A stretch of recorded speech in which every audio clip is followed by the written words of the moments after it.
When I look at the belts, I don't see champion. What do you see? I just see 3% sanctioning fee? Hold on, let him answer. He took so long. A joke was coming, bro. He was A about joke to, is gonna come. He was about to say something profound, and you interrupted No, he him. wasn't. Man, He was waiting for me with the punchline. No, he wasn't. You know, we work together. Oscar De La Hoya built Ryan Garcia from nothing. He signed him at 18 years old, put him on the biggest undercards in the sport, hand-picked opponents to build his record, and invested years turning him into one of the highest-paid fighters on the planet. He gave him Golden Boy, he gave him DAZN, he gave him the platform, and by his own words, he gave Ryan Garcia his career. Ryan Garcia just publicly burned it to the ground. But here's what most people still haven't put together, because when the story gets told, it gets told as a breakdown, a meltdown. Ryan going off the rails, posting unhinged things on social media, blowing up his own future in some kind of chaotic spiral. And that version of the story lets everybody comfortable stay comfortable. The promoters, the sanctioning bodies, the suits who run this sport from offices and collect percentages on other men's pain. The version they don't want you to sit with is this one. Ryan Garcia looked at the most powerful promotional machine in boxing history, looked at the World Boxing Council, the same organization whose belt he was chasing his entire life, looked at the Hall of Fame, looked at the whole system that men spend entire careers trying to impress, and said on camera to anyone listening, "None of it means anything to me." Not the belts, not the titles, not the legacy, not the man who built him. And to understand why that decision was even possible, why he had the standing to say it publicly without it ending his career, you need to understand what Ryan Garcia did inside that ring in Brooklyn first. Because everything that followed, the rejection of Oscar De La Hoya, the expulsion from the WBC, the public destruction of the Golden Boy relationship, none of it happens without what he proved on the night of April 20th, 2024. And what he proved that night wasn't just that he could punch, it was that he could think, at a level that almost nobody in boxing anticipated.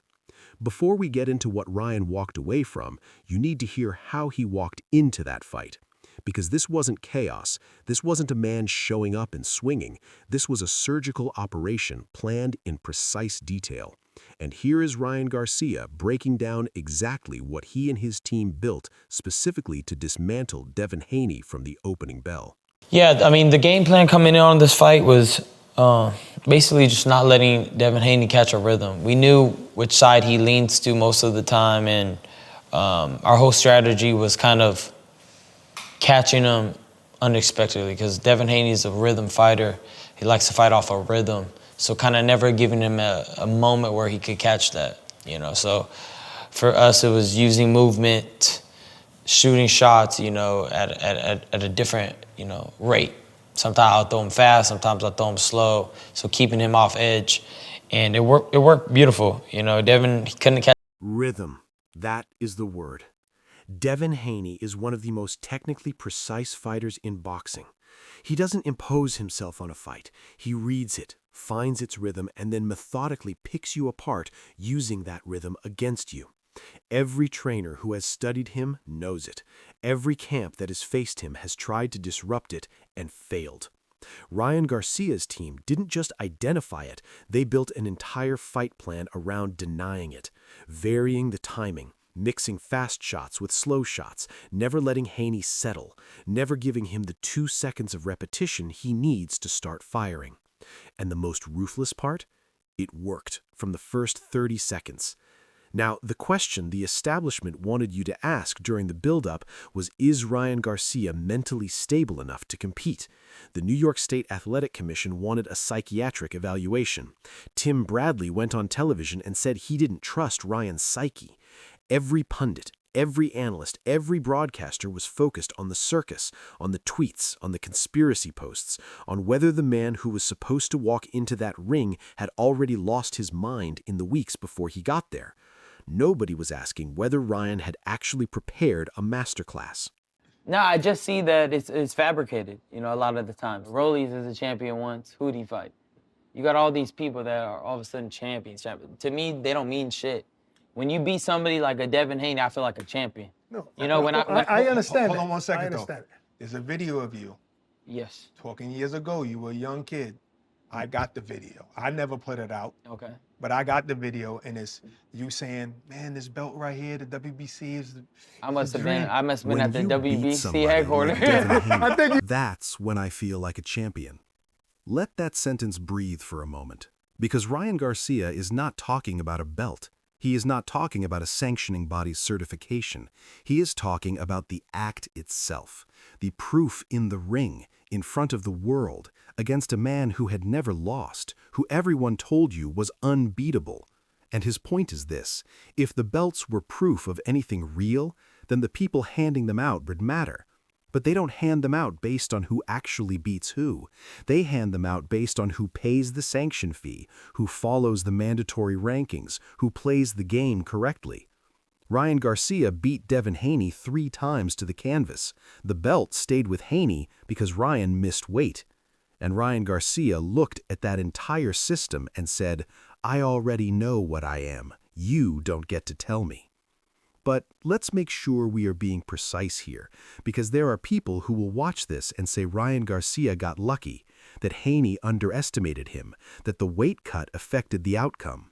So let's go inside the fight itself and talk about the first knockdown, because this was not power, this was not chaos, this was a trap that Ryan Garcia had been setting for 2 entire rounds before it landed. I was setting that shot up about 2 rounds before that shot. I was throwing a lot of lazy jabs, and when you throw a lot of lazy jabs, people don't think anything's gonna come after it because it's so lazy. You're just lazy, which they want to throw a right hand over it. So they're eager to do it. So their mind is really thinking about offense, and all of a sudden, boom, you come with the left hook, and I was already coming with the right hand. So off the lazy jab, I was coming either with the right or the left. And this time he would just try to parry the lazy jab. And lazy jab, lazy jab, lazy jab. For round after round, Ryan was conditioning Devin Haney's brain, making him expect nothing dangerous off the jab, getting him comfortable, getting him leaning into his own offense, getting him eager to throw the right hand over the top because he'd seen nothing dangerous come after that lazy jab enough times to believe it was safe. And then, the moment Haney's mind was fully locked into his own offensive intention, Ryan came over the top with the left hook, and Haney never saw it coming. Because you can't see a punch you've been coached not to expect. That is not a lucky punch. That is a chess move, set up over multiple rounds, executed at the exact right moment by a man that the entire boxing world was busy dismissing as mentally unraveling. And this is the part that matters for everything that came after. Ryan Garcia walked out of Brooklyn having just proven something to himself that no belt, no Hall of Fame vote, no Oscar De La Hoya press release could ever give him. He proved that when it mattered most, in the biggest fight of his life, against an opponent who was supposed to expose him, he was the smartest man in the ring. And once a fighter knows that about himself, the rules change, the leverage shifts. He doesn't need you anymore. Which is exactly why what Ryan said about the Hall of Fame and about everything the boxing establishment uses to control fighters hits completely different when you understand the timeline. What about Hall of Fame? Care about being in the Hall of Fame? Nah, man, honestly, I don't care about none of that. I don't care about none of this shit. Okay. For me, it's... But now, at some point in your life, it must have been a dream, or never, as a kid. I remember when I was 8 years old, all I said was I want to make pro and I want to make the money. Money, yeah. It's all that shit this shit's about. We're prize fighters, bro. I'm not mad at you. You know, I don't have heart towards it, but I have heart towards being the best. I don't care about none of that. The Hall of Fame, the belts, the legacy, the entire apparatus of boxing mythology that promoters and sanctioning bodies use to keep fighters in line, to make them believe they need the institution's approval to matter. Ryan Garcia looked directly at all of it and said no. And I want to be clear about why this is so significant, because this isn't a young kid ranting. This is a man who has been inside the Golden Boy system since he was 18 years old, who has watched up close how Oscar De La Hoya operates, who gets the big fights, who gets the favorable matchmaking, who gets protected, and who gets fed to wolves when the promotional interest shifts. Ryan has seen the Hall of Famers who spent their careers being loyal to promoters who made millions off their backs. He has seen what the championship belts actually represent in terms of real power and real money, and he decided, after winning the biggest fight of his career without being allowed to claim the belt he earned, that none of it was worth his compliance. Now here is where it gets even more complicated, because Ryan Garcia didn't just reject the system philosophically, he rejected it in public, explosively. And the man he rejected hardest was Oscar De La Hoya, a six-time world champion himself, Hall of Famer, founder of Golden Boy, the man who by his own account gave Ryan Garcia his entire career. De La Hoya went on the Ariel Helwani show in October 2025 and said directly, "I've given you your career. I've given you your opponents. I've treated you like my own kid, and you throw it all away?" That is the most powerful promoter of his generation asking a fighter why he walked away. And Ryan's answer, in Ring Magazine, August 2025, was this: "Oscar doesn't respect me. I don't think he ever thought I was a good fighter. I have one more fight left with him, and that's it." But here's the piece nobody is connecting. The reason Ryan Garcia could say that, the reason walking away from Golden Boy didn't mean career death, is because of what he built inside that ring. The fight that proved he was a PPV draw with or without a promotional machine behind him. And he didn't just win it, he authored it round by round in a way that left no ambiguity about who the better man was. I remember when I was 8 years old, all I said was I want to make pro and I want to make the money. Money. It's all that shit. This shit's about. We're prize fighters, bro. I'm not mad at you. You know, I don't why? have heart towards it, but I have heart towards being. 8 years old, making money. That's it. That's always been the goal. Not the belt, not the plaque on the wall, not the promotional press releases and the sanctioning body endorsements. Ryan Garcia has been operating on a completely different set of values to the establishment this entire time. And the establishment only started paying attention when he became too big to quietly manage. And by then, he had already decided he was done being managed. The WBC expelled him in July 2024 after inflammatory comments on a social media livestream. Mauricio Sulaiman posted publicly that he was exercising his presidential authority to remove Ryan from any WBC activity. The same Mauricio Sulaiman that Ryan name-drops in this very interview as someone he loves and respects. And Ryan Garcia's response was essentially, fine. Because here is what Ryan had already shown on Fight Night, before the expulsion, before the Oscar fallout, before the whole public collapse of the Golden Boy relationship, about what he was actually capable of when the pressure was highest. And for the third knockdown, which is another left hook, but as you could see, as you could notice, all the knockdowns were with the left hook, but they were all three different ways. The first one was a lead left hook. The second one was in a combination while he's leaning back and I'm reaching. And the third one was a short left hook inside. So I hit him with every different type of left hook you could possibly hit somebody. This other one, we were in the clinch and he got relaxed and I threw a right hand to the side and a left hook to finish him off and knocked him down. 3 different left hooks: lead hook, combination hook while the opponent is leaning back, short inside hook in the clinch. Every single knockdown came from the same hand, but landed through a completely different mechanism. Ryan Garcia studied Haney's defensive reactions, identified the gaps in each, and delivered the same weapon through 3 different doors. That is not a brawler. That is a tactician operating at a level that the people writing him off as mentally unstable never paused long enough to consider. And that performance, those 3 knockdowns, that 12-round dismantling of the most technically precise fighter in the division is what gave Ryan Garcia the authority to stand in front of a camera afterwards and tell the entire boxing world that their belts mean nothing, their Hall of Fame means nothing, and their most powerful promoter can keep the contract.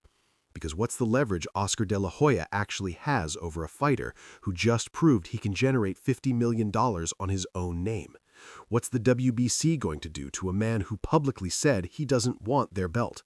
What does the Hall of Fame threaten a man who told you at 8 years old the only thing he ever wanted was to make money as a prize fighter?